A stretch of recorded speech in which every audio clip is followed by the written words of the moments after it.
Hello, everyone, and welcome back to the Second Party Podcast. Recently, Candace Owens flew over to Europe and had an interesting interview with Andrew Tate, who I think is a pretty polarizing figure, whether you're on the left or the right. And there were a lot of interesting reactions to that interview, but I think something that can be said no matter what side of the aisle that you fall on is that it was very popular. I think it garnered something like 3.5 million views within the first couple days. The interview was with Candace Owens? Oh, okay. Yeah. And I guess maybe something else to add to it is the interview was something like 3 hours long.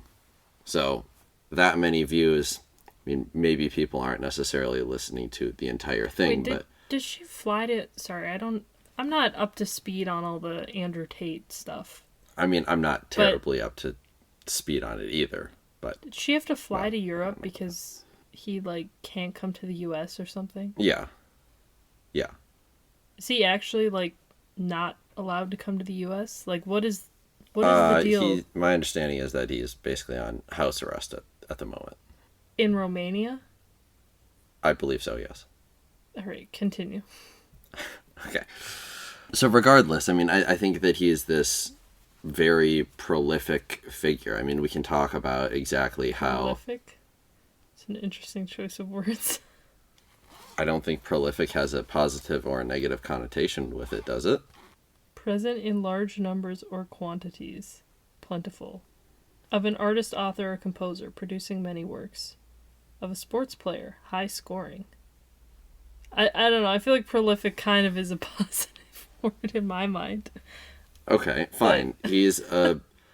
Yeah, but if I say tell me notorious... you're not going to be simping for Andrew Tate. No, I'm not. But if I say notorious, or if I say infamous, or if I say popular, all of those have either positive or negative connotations as well. I think infamous is probably...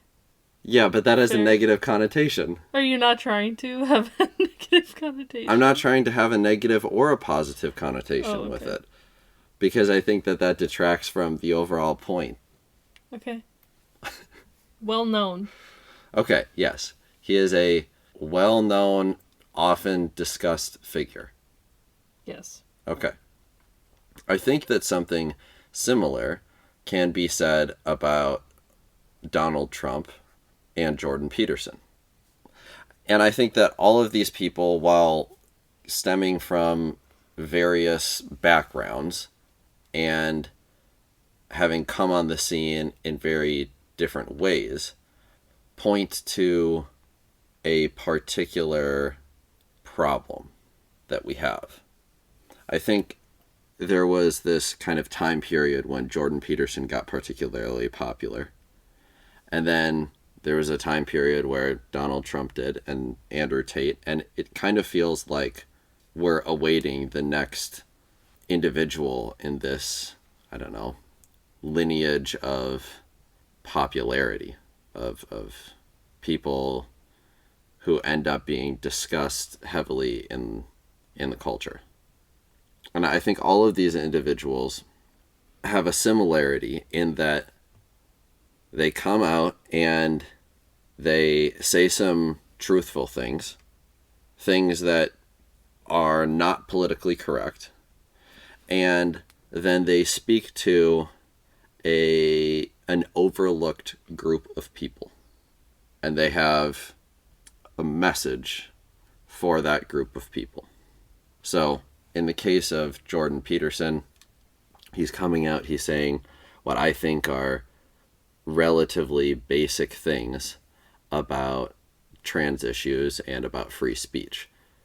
He gained a lot of popularity in speaking out against Bill C-16 in Canada.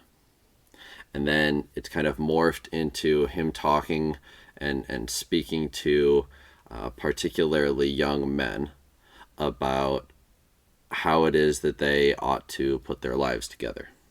And then I think you see a similar kind of arc with Donald Trump.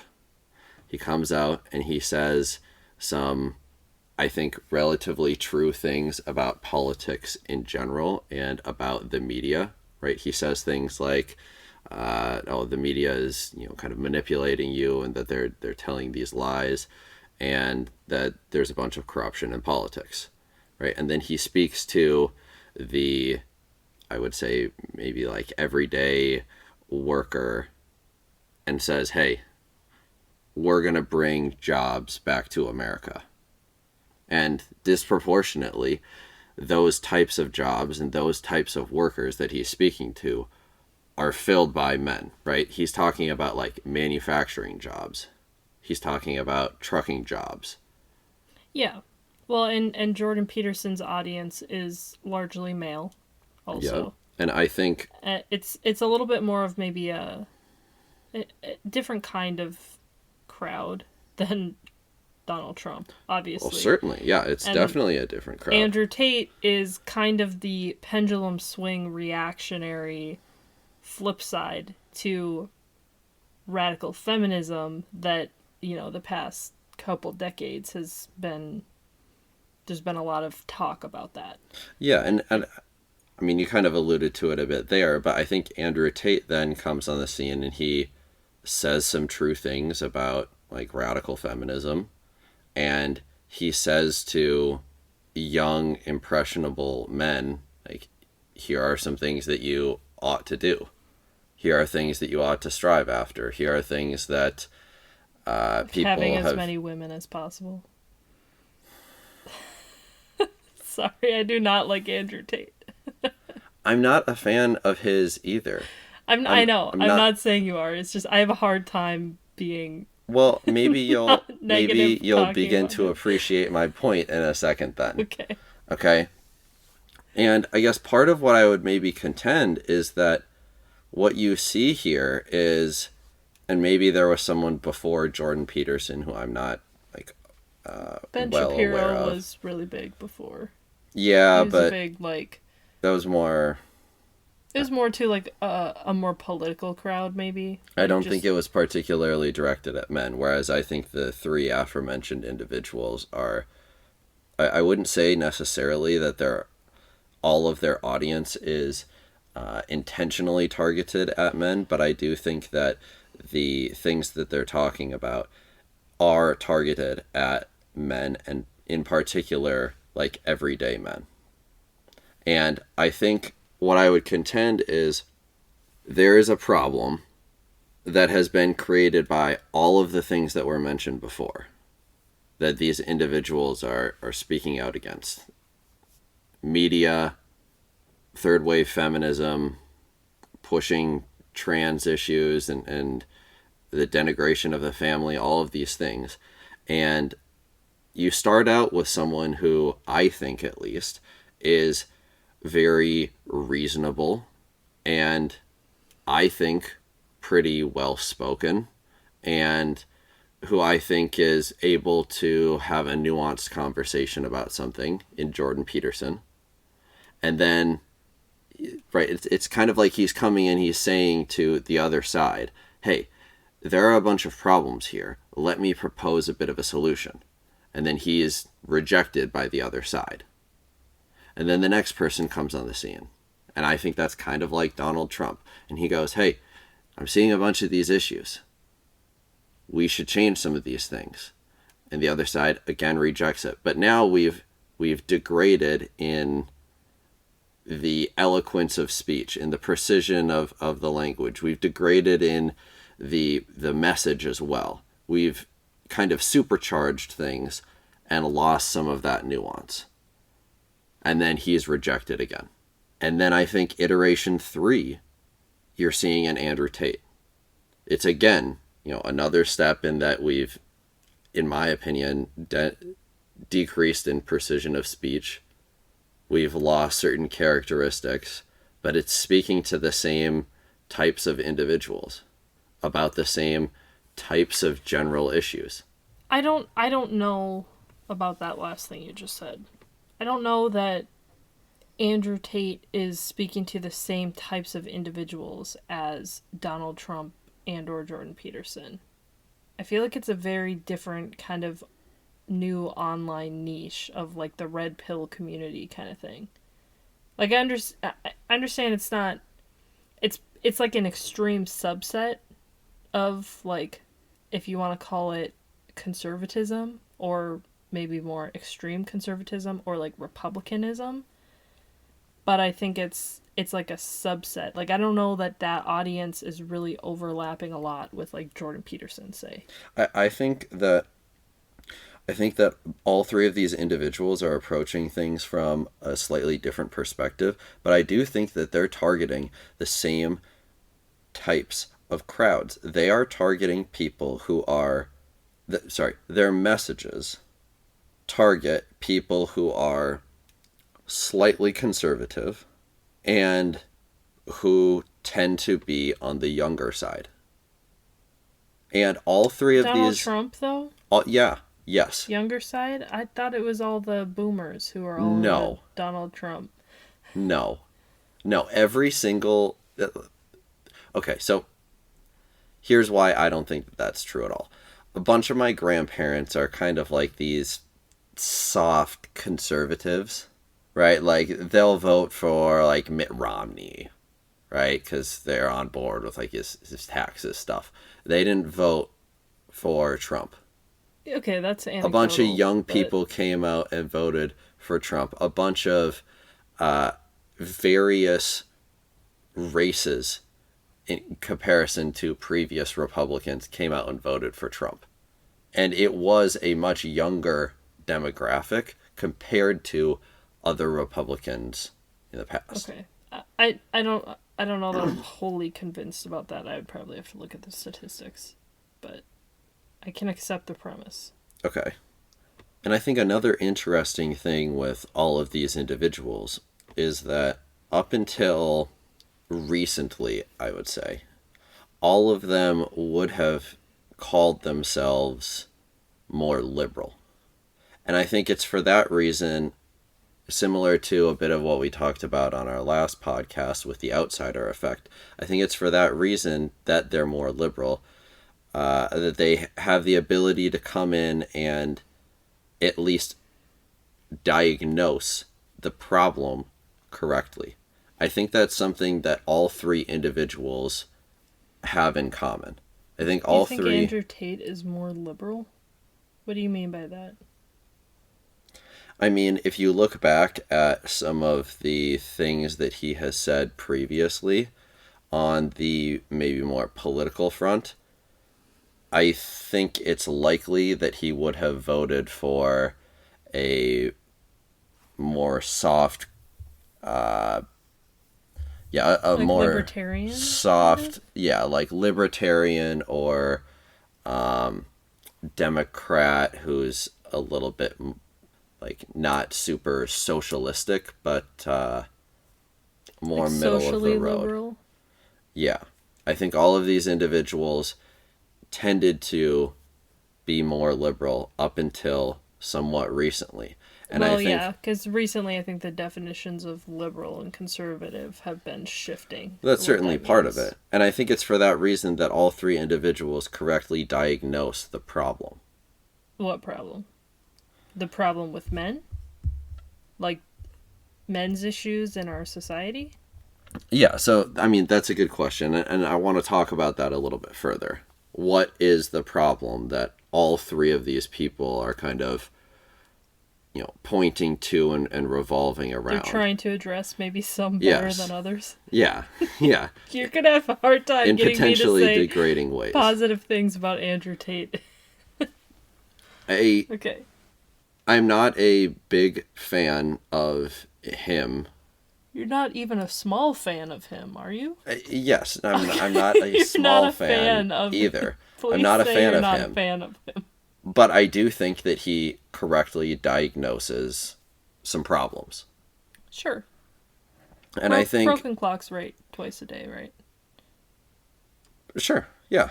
And I think that we are seeing this actually beyond these individuals. We can observe it a bit in some other realms too.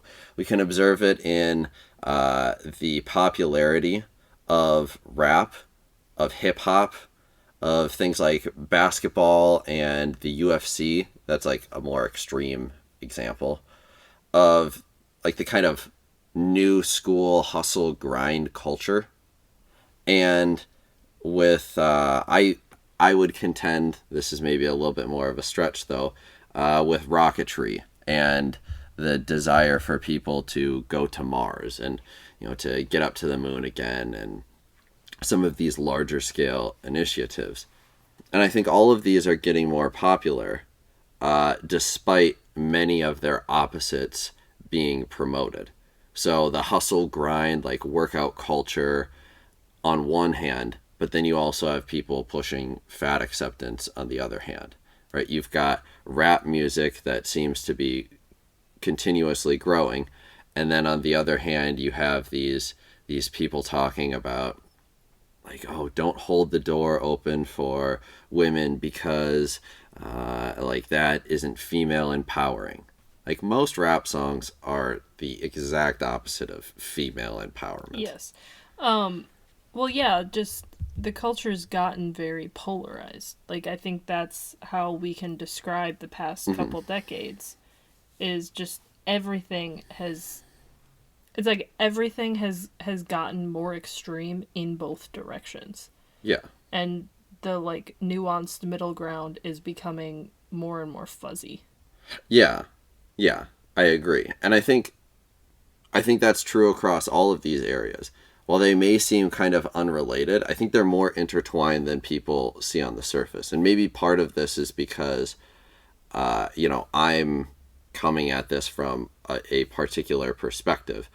And that's, a more male-minded one. But I think that all of these are kind of pointing towards one big societal thing, and that's that masculine characteristics for a very long time now have been denigrated. Like, in the wake of modern radical feminism, basically. I mean, I would contend since kind of the beginning of feminism, and that push, I think there were... Sure. I think that's where the seed started, I guess. Yeah. Just a lessened emphasis on, the nuclear family, the family unit. Yeah. Then as a result, like, maybe more traditional roles, gender roles. Mm-hmm. All these things have really changed a lot. Yeah. I think if you look back at things culturally, whether it's in media, whether it's in movies or music or really just any kind of media, I think you'll see a drastic change in how men are represented and what the pinnacle of masculinity is. Like, what masculine excellence looks like. Yeah. And I think you see that with all three of those individuals, right? Jordan Peterson, Donald Trump, and Andrew Tate. And I think that we can look to all three of these individuals. Wait, you see what with them? I see them all speaking to... their idea of masculinity, basically. Yes, exactly. Yeah. Their idea of what it means to be a man, what things men should be doing.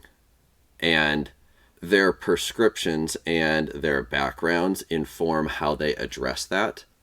So Jordan Peterson, right? He's more on the philosophical, psychological side of things. So he talks a lot about men going out and doing practical things, gaining an intelligence, understanding the world, and being able to provide for a family in this very traditional sense of things, right? And self-improvement. Mm-hmm.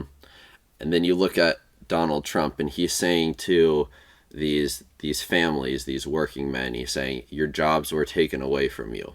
Your communities are suffering because of these things that the government did. And I'm going to fix those things so that you can have that back. And in a way, what he's saying is, you have been stripped of your dignity, of your place in life. I am coming to restore that for you. And then lastly, you have Andrew Tate, and I don't listen to a lot of what he says, but I do know that one of the things that he promotes a lot is physicality, working out, and things like that, and gaining financially. And I think if you look at him, his background is in fighting, and he seems to have amassed for himself a lot of wealth. And as a result, he's kind of pushing those things for men. So I want to dive into some of those problems a little bit further from like a high level perspective, because I think one of the things that is kind of core to this, and I've seen it affect all three of those personalities in a different way, is some of the communication differences between men and women. I think women don't realize that men communicate very differently with each other than they do with their wives, their girlfriends, their significant others, right? Even like say their mother or their sister, right? There's a very different style of communication between that and your friends or other men. Like ultimately men are softening things up when they're speaking to women in their lives. I think Jordan Peterson talks about this a lot when he's discussing like how to thoughtfully communicate with your spouse, how to conscientiously understand those things about yourself, and then negotiate that with your partner. Donald Trump, I think that this was manifest pretty clearly, and I'm not at all saying that I support this, okay, because I don't. But do you remember his whole like locker room talk when he's being recorded? Okay. So like I don't think that that's positive. I don't think that that's good. But I can also understand how like is that a bit over a line? Yes, but I can also conceive of a situation where it's not quite that far and many women would still be jarred by it, and men would sit here and be like, yeah, I mean, that's some guys joking around. I understand that. I understand most dudes, like, joke around and talk to each other in ways that, like, if women heard that, they would be like, what the heck? And maybe that's part of why men and women are meant to coexist, because they're meant to kind of balance each other out, yeah. Right? Because I think maybe sometimes men need that check of women, that softer edge, just like women kind of need the maybe disagreeableness of men to balance them out as well. Yeah. But I have been shocked sometimes just thinking about even things that men will say to each other, even around women. Like, I've talked to you about this a little bit, but the Frisbee group we go to play with, sometimes some of the things I will hear them saying to each other openly in front of, like, women who are there is a little shocking to me. So, and it makes me wonder, like, okay, if you would say that in front of a female, like, what are you saying when there aren't any females around? And maybe these specific dudes are just they don't care. They say whatever. I don't know. No, maybe I'll give you a little bit of insight into the male side of things. That stuff honestly doesn't register on my radar because that's a small window into how guys would communicate. I think you're so used to hearing that. I've heard it enough to where. But you don't talk like that. Do you? No, but I guess the other thing I'd say is there some of the undertones with it, like a kind of brutish, aggressive side of things, does maintain. Like I should maybe. I would say things in a far more aggressive manner if I was speaking to one of my friends than if I was speaking to you. I should maybe clarify what kind of talk I'm talking about here. It's things like dumb sexual comments, stupid jokes that make no sense, and like mostly weird sexual comments about things. Yeah, so what I'm saying is the tone of something, like when I say graphic, I mean in the general sense, not sexually graphic. But the very graphic nature of the communication is a bit of a window into how men communicate differently. And I think there's, like I said, a more aggressive undertone to the way that men communicate when it's just them.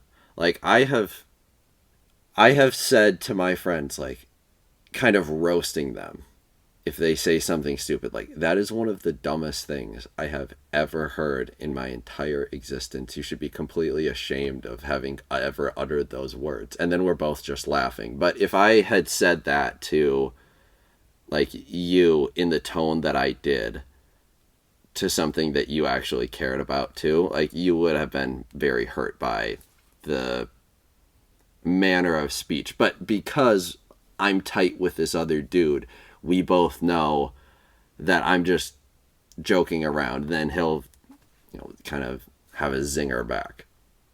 Or you're not joking around.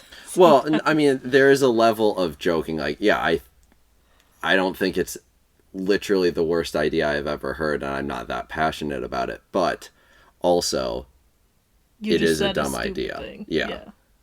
And I think that means of communication, how it's sometimes more aggressive, allows men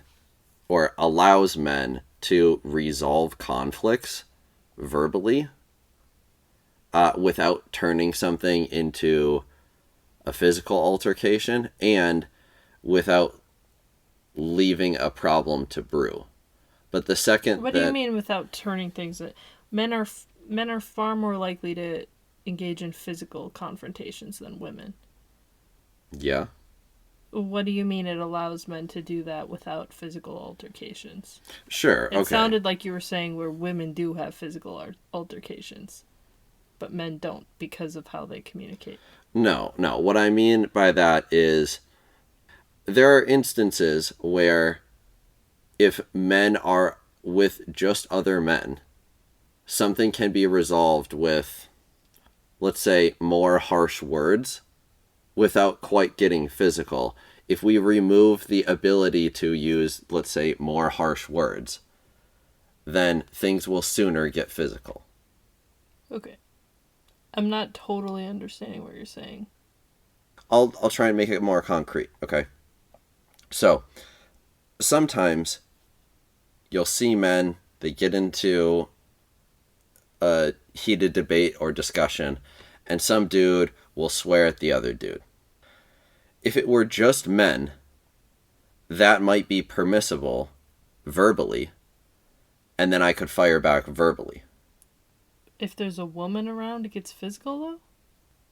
If men do not feel like they have the ability to continue to ratchet things up verbally, things more quickly deteriorate into physical altercations. Like if they don't have the means or ability to discuss it verbally. So if I said to you, you can never swear at someone, then there's some level that you've capped on language. And if you are constantly trained to only bring language up to a given level, then anything past that will become physical, instead of continuing with language itself. Okay, but men still get physical and fight Correct. A lot. Correct, yeah. That's still a very common outlet. Correct, yeah.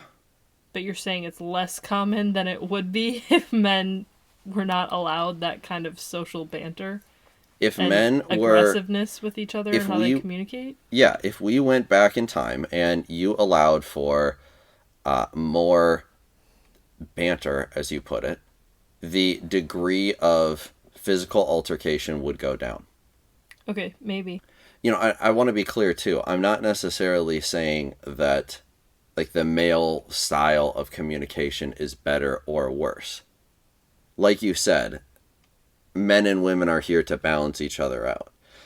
And I think that there are times where it would be better if men just resolved it on their own or women just resolved it on their own, right? Because, like you mentioned, women kind of soften up men's language. I think that men, maybe harden isn't the right word, but I think will add a level of brutal reality to the way that women communicate. And I think that that's critical when they come together. But sometimes something ought to be handled sometimes things can be handled in one domain or the other. And I'm not saying that there aren't negative things that men say or do when left unchecked. There are a bunch, but the amount of pressure and the removal of masculinity from things, I think, is resulting in kind of like a snapback, like you were saying. Like there's that polarizing reaction almost. Well, I think like masculinity at its best, right, applied correctly and in a productive manner, has been denigrated by the culture for a while, or it had been. Mm-hmm. And there's a very strong reaction to that is taking it too far in the other direction. And that's kind of like the red pill movement, where they're like, well, men are important and all these things. And it's kind of like flipping all the way back around to, well, men are more important than women. Like, this is what the red pill is, right? It's like women don't. Yeah, I mean, you've even got like Pearl saying that. Yeah, just this stuff of like women, we don't, like, society would function fine without women. They don't really provide a lot of value to society. Men are the ones upholding the societal function, and, you know, they're the important ones. And it's kind of this like, yeah, it's this extreme swing in the other direction, right? Where they're responding to the problem of masculinity being denigrated, but then in doing so, they're like, well, we have to elevate masculinity above femininity. Well, I think like that's the solution, and their solution is wrong. Yeah, I mean, I think the other thing that you see when men are kind of like, you know, running the other way, whether they're cognizant of it or not, you know, in that snapback motion, the opposite of masculine excellence is not like femininity. It's like masculine failure. Yeah. It's toxic masculinity. Yeah, for lack of a better term. But like actually, you'll get men listening to music that's more vulgar. You'll get men watching porn. You'll have men actually denigrating women, like you were talking about. Like, we're going to go back to those. People will snap back to those masculine roots one way or another. The question is whether we do so in a healthy or an unhealthy way. Right. It's not, are you going to be masculine or feminine? Or it's not, are we going to have masculinity in our society or not? It's like, which kind are we going to have? The good kind or the bad kind? Yeah. And the kind that's like radical feminism, right? Mm-hmm. Like, that's a bad kind. The men who are weak noodles and they don't stand up for things, mm-hmm. and they don't lead their families and their communities, and they're not courageous or heroic or whatever. That's a bad thing. Yeah. Like, taking out at a smaller example, the kind of men who are like, the kind of men that radical feminists seem to say they want, where mm-hmm. it's men that are willing to just sleep around and be good and happy with abortion, and men who, you know, don't hold the doors because women aren't equal to you. That's saying that women are inferior if you're holding doors for them. Like, the kind of man that radical feminism has elevated is a bad form of masculinity. Yeah. Just like the kind of man that this pendulum swing red pill community has elevated, that is also a bad form of masculinity. It's like we've traded one bad form of masculinity for another. Yeah, and I see, like, in the kind of generations of popularized figures, you see that same kind of degeneration, in my opinion, from Peterson to Trump to Tate. We end up going closer and closer to that. Just degrading into a new form of bad masculinity. Yeah, I mean, like, I kind of think about it like, okay, Peterson stepped on the scene and started talking about stuff. And then they, like, I'll say, the more leftist side of things, or the culture at large, rejected him. Okay, and then Trump stepped on the scene as, like, kind of an alternative, and he is rejected. And now we're at Tate, who's rejected. Like, I'm concerned about who's going to be next if this trajectory continues. So what's the solution then? How do we restore good, positive, strong masculinity in our society? How do we restore good, positive masculinity in our society? I mean, I guess that's... I think it's honestly a very simple answer. It's unbelievably simple. The answer is you get what you incentivize. Start incentivizing the right things. You can do this a ton of different ways. Culturally? Yeah, you can do it culturally. You can also, in part, do it legislatively. I think part of the reason that some men are fearful about marriage is because the court system tends to screw men in cases of divorce. I think a lot of the reason that men don't pursue positive ends is because they're not looked up to when they do those heroic things. I think part of the reason that men don't strive after families and try and be in relationships and things like that is because there's often little that it appears to offer them. Oh, when they can just get what they want without having to be married and committed to someone. Yeah. So you have to rework the incentive structure. And I want to be clear. I'm not sitting here saying, oh, and women ought to do that. Like, it's a joint effort here. I'm not going to say, oh, it's all women's fault. I mean, is it partially women's fault? Yes. Is it partially men's fault? Yes. If no women ever slept with men before they were married to them, like, would that have a massive stride in the right direction? Yeah. If men controlled themselves and focused on their health and their spiritual lives and on their career prospects, and doing those for the right reasons and not just because I want to make a bunch of money and get a bunch of girls. Yeah, and focusing on serving a family. If men did all of that, would more of them be getting married? Yeah, of course. Like, neither side, I don't even like characterizing it like that. But no one's, like, blameless in that. I do think that inevitably, like, it starts on an individual level. There are some things that should be done on a more societal level, but...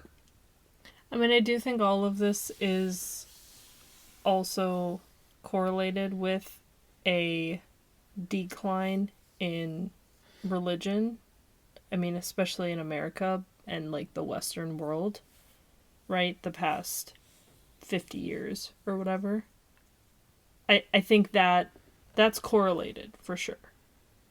Yeah, I mean, part of what religion does, and I'm not saying that this is all that it does, but religion is a shorthand for answering many complex questions, right?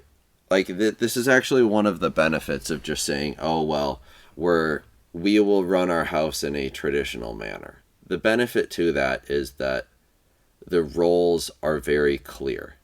We don't need to negotiate or have a discussion about every single thing, right? Because you ask the question, oh, well, who's taking care of the kids? Oh, well, who's making the money?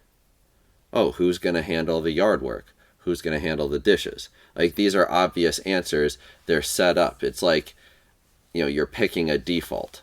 And it's the same thing with religion, where you ask these fundamental questions like, what is the role of a man? And every religion has a set of answers to that question. And you're right, when you abandon religion, you've abandoned all of those set answers, and now you need to negotiate every single thing. Yeah. So we're sitting here... You need to try to figure everything out from scratch, then. Yeah, so we're sitting here as a society trying to negotiate every single, minute detail, all the minutia of the male-female relationship dynamics here. And, funny we mentioned this, but something I always think about with this is... I think Jordan Peterson had an interview with, I think it was some folks at Vice. And one of the questions that came up was essentially, how should men and women interact in the workplace? Because we had this long stint of history where women were not in the workplace, or they weren't in the workplace in the same types of positions on the same types of teams as men were. Okay? And now we do have that. And before, there was this very obviously defined set of expectations for each person. As Peterson put it, essentially everyone has a uniform, no matter what your profession is. Like, even if you are a business person, the suit is like your uniform, right? It's like your scrubs if you're a nurse. If you're a business person, you wear a suit. And the suit ensures this level of conformity across people. So then the question he asked was, okay, exactly how do women fit into this? What is or isn't permissible here? So some of the questions he was asking were like, okay, is it or is it not okay to wear makeup? Is it or is it not okay to wear high heels? What exactly should women be wearing? And I think that, right, like, this is just one question in the workplace when we've thrown out all of the default answers. Like, it's not really clear. Like when you're making radical changes to society and how society is functioning, from how it did for a long time, you're introducing a lot of new questions or problems that need to be answered or figured out, worked through in some way. Well, it's like you've pulled out the foundation. It's like it needs to be replaced with something, though. Good or bad. Yeah, right? that's fine. Like there are things that, we need to pull the foundation out of and rethink how we do it as a society. There have been many times throughout the history of human civilization where humanity has had to do that. They've had to rethink the way that society works. Yeah, I completely agree. And I'm not saying that we can't negotiate or figure out an answer. But some conversation does need to be had, and there does need to be some rule. Because otherwise, if you pull out the foundation, everything collapses down. Well, it's something we should be thinking about critically and working on intentionally, rather than just, well, let's just go with the flow, anything goes, obviously, this is all fine. And at the least, people need to recognize that we have been making big changes to how society functions, and that we might need to work through how exactly that needs to look and how it needs to work. And I mean, this applies to both a macro and a micro level. I mean, like, we're already trying to have some of these conversations, right? Like, we're going to have a kid in like 6 months, in the next 6 months. Okay, well, this begs a lot of questions. Like, okay, now there are all of these additional things that need to be done. And who is going to do each of them? Because right now, we've kind of, for lack of a better term, negotiated who's going to do each thing. Like, I do all the laundry, you do all the cooking. We have a system set up, and it's going to change a lot of things. We're going to have to figure out new things. Yeah, and it requires intentional conversations and adapting as we go. Yeah, but I think as a bare minimum, it requires an acknowledgement that change, in order for change to happen, like, you need to be intentional about how you're managing that change and working through it. You can't just sit here and expect everything to fall into place and just to find yourself at a perfect balanced scenario. Like, you need to put in work, energy, and effort to figure that out. Yeah. And I mean, I think the other thing to keep in mind here is that oftentimes solutions are paired.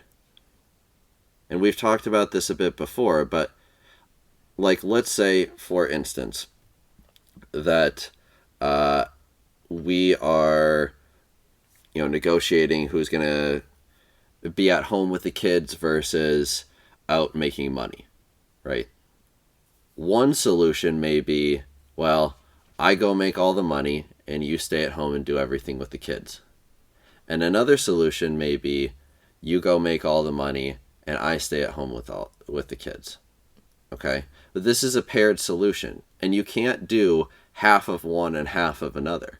Because if you're taking care of the kids at home, I can't also choose take care of the kids at home, because now we have no money. And if you say, I'm going to go off to work, and I say, I'm going to go off to work, well, who's going to take care of these kids? Right? There's a pair of solutions here. And I think that we're running into many of these issues because we're changing one of the variables, and now we're left with this other one sitting here. So for example, we sit here and we go, no longer are men the sole providers. Okay? Well, in the courting process, men paid for all of the dates. Men provided during the date to illustrate that they were a provider, and because women back then couldn't just go out and get a job like a man could. Yeah, you're saying like masculinity and femininity are inherently paired. And when you fundamentally change how one is operating, the other one is going to follow.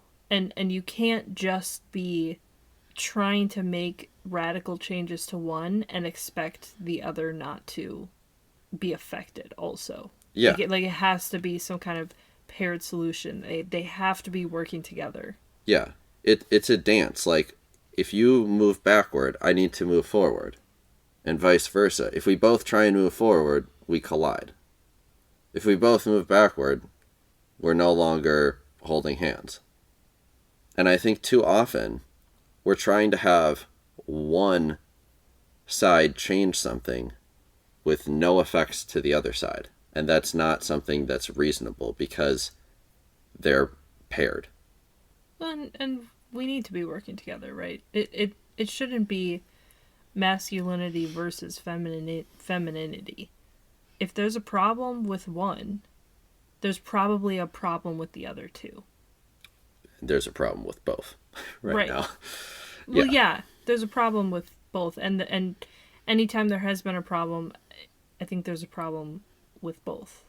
Oh, right? Yeah. Like I've seen people talk about this on Twitter recently. I don't know, this kind of came up and it got me thinking, but people were saying, feminism coming about and becoming this huge thing when that really started taking over the culture, let's say. Like, that is not just women driving that. That is not just like a quote-unquote problem with femininity our idea of femininity has to change. Like, in a lot of ways, it was kind of reactionary to, maybe men who were foregoing their roles or being harsh with women, or like men who are denigrating women. I don't know, just not looking at femininity properly, right? Like, it's not just females that are driving that. It could be a reaction to something that's also wrong with the masculine side of it. Yeah, certainly. Like, we're always kind of working together and linked with one another in some way. Yeah. And I think until we recognize that and understand that these are paired variables, they're not independent, like, we're just going to be running around like loose cats and trying to fix things and going nowhere. I think this idea of like the paired problem, I think that's really what, I think that's one of the things that Christianity really nails and gets right. Like, when done right. Yeah, everything that's discussed in the Bible about a marriage is about how men and women complement each other and how there's differences but similarities, almost like chirality, right? And each is optimized for something different, right? So if we look at chirality, right, like my left hand and my right hand, people usually think, oh, well, I'm like one-handed, right? For most people, my right hand is so much better than my left. Well, the answer to that is like yes and no. Your more dominant hand is optimized, but it's optimized for something in particular.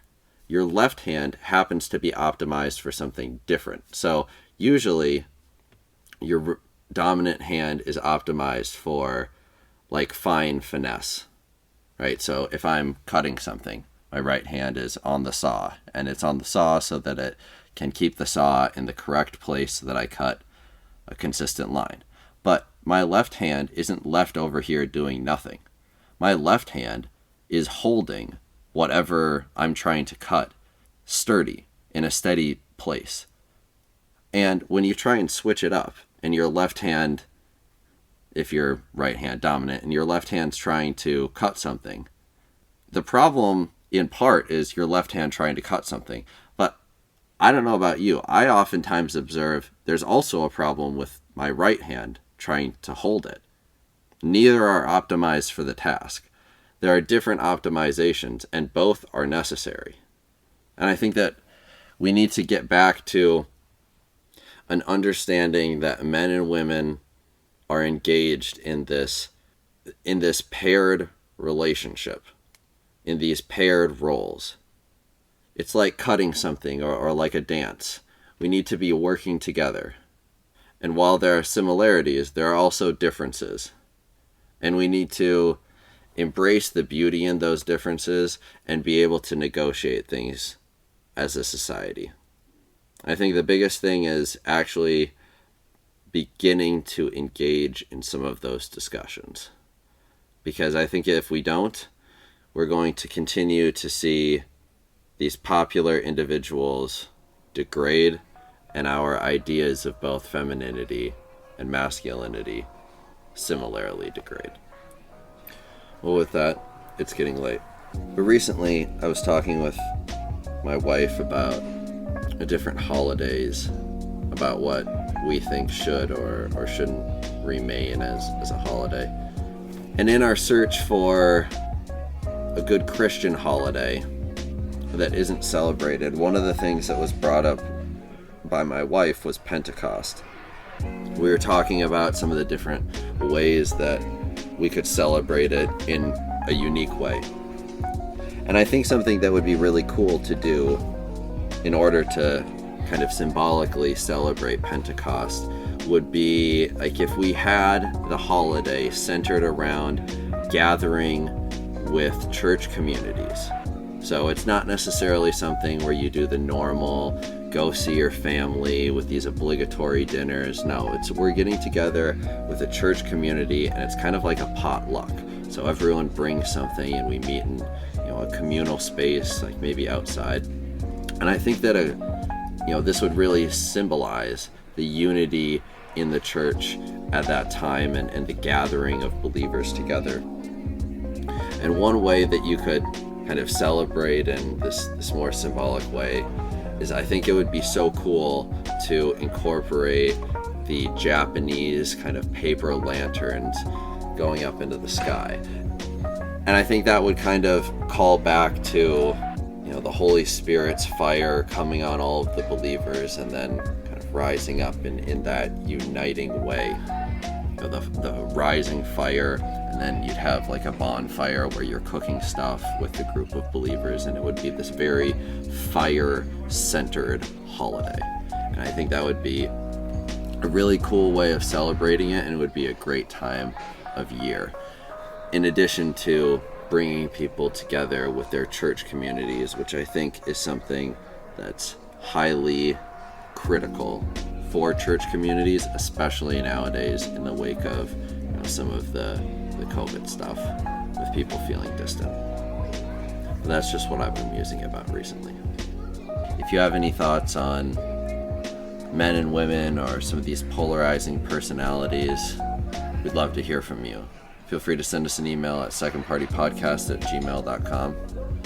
With that, thank you again for listening, and have a good night.